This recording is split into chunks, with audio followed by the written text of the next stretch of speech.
Hey everybody, it's your old pal Benjamin Hinz. You may know me as Ein from Dwarfcraft devices, but that's in the past. What I'm here to tell you about today is how I'm using Reason to score an animated short that I'm working on. It's called Dead Astronaut. I've got Reason on my laptop here and a MIDI controller called the MIDI Fighter Twister, which is just a bunch of knobs. So I've mapped some of these knobs to the polar dual pitch shifter in Reason. So I I discovered this technique just messing around with polar one day and ended up just sort of improvising with it for like an hour, and that served as like a sound design session that turned into a few songs that turned into some real important anchor points for this short film I'm working on. I'm also doing this with my old pal Nick Reinhardt, who's also up to date on Reason now, so we're going to be passing weird stuff like this back and forth.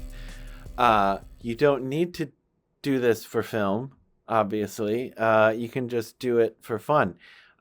So let's get into Reason here, and I'll show you what I've been talking about. So I believe this is almost the preset classic stereo spread. I just loaded it up because I'm going to turn all the knobs anyway. And an Octorex, which is really just there to provide a bunch of sound to go into the polar. So here's the beat. Pretty just stock right out of Reason. It's going to get unstocked real quick. So let's turn on the polar, and we can hear what it's doing as it sits.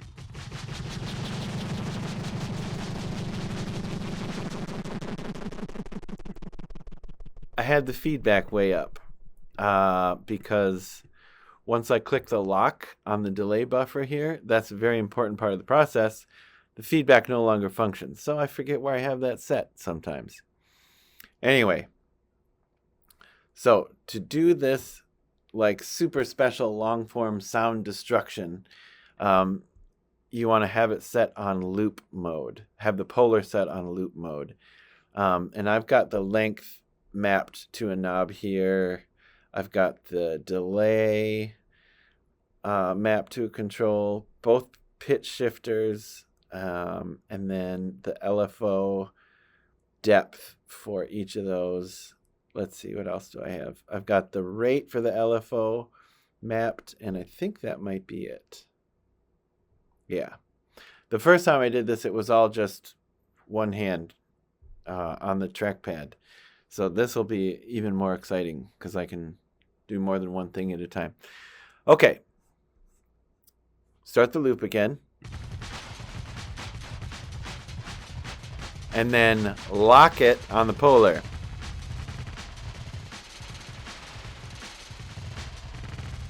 Then you can turn off the Dr. X because I've got sound locked into the polar. Got a little LFO action going on there.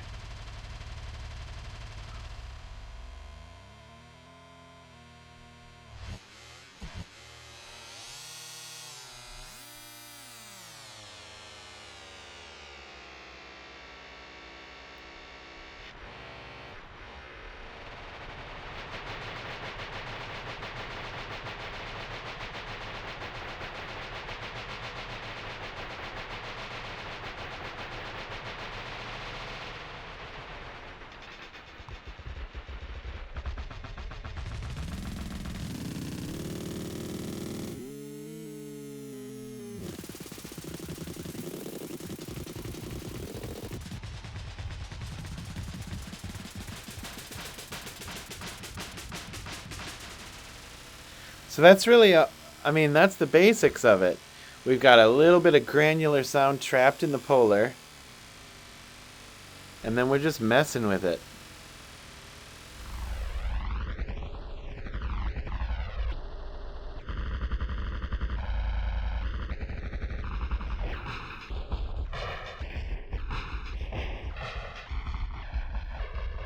I don't know. It's technically on beat, but it's weird as heck, obviously.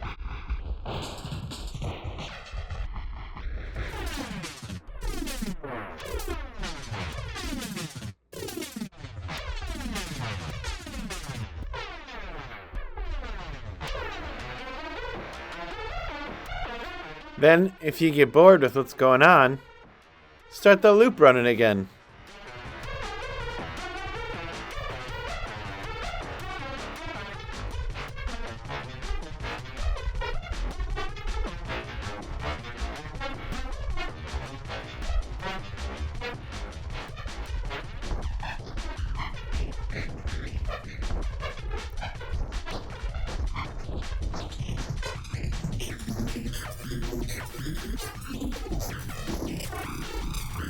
Okay, so obviously that's a lot of fun, but you do have to remember to keep this audio, right?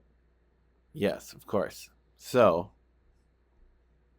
what you do is, I don't know why that's still making sound. That's weird. It's probably subsonic or something. It's weird and ugly. You do get like a lot of strange artifacts that probably don't belong. So wherever your noise is coming out, you got to make sure you have that record source selected. So then on your audio track, you can select that channel. So, boop, it's off. Now it's on. There we go. So audio track 1 will record that drum loop and all the horrible things you do to it. And then all you got to do is push record.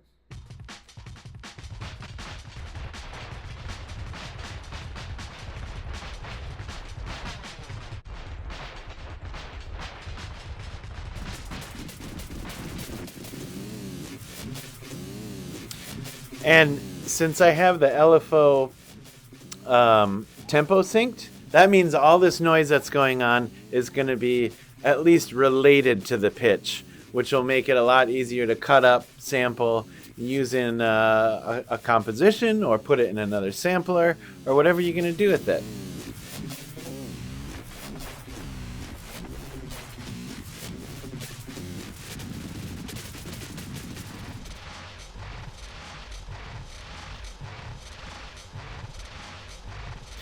See, we're making new beats out of old beats, in addition to a bunch of buzzy electric noises.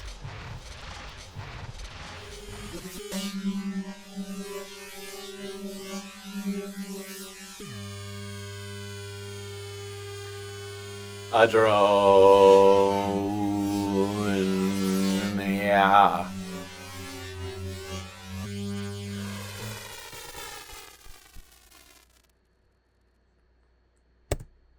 And that's how you wreck things with the Polar for sound design for film. Thanks and have a great day.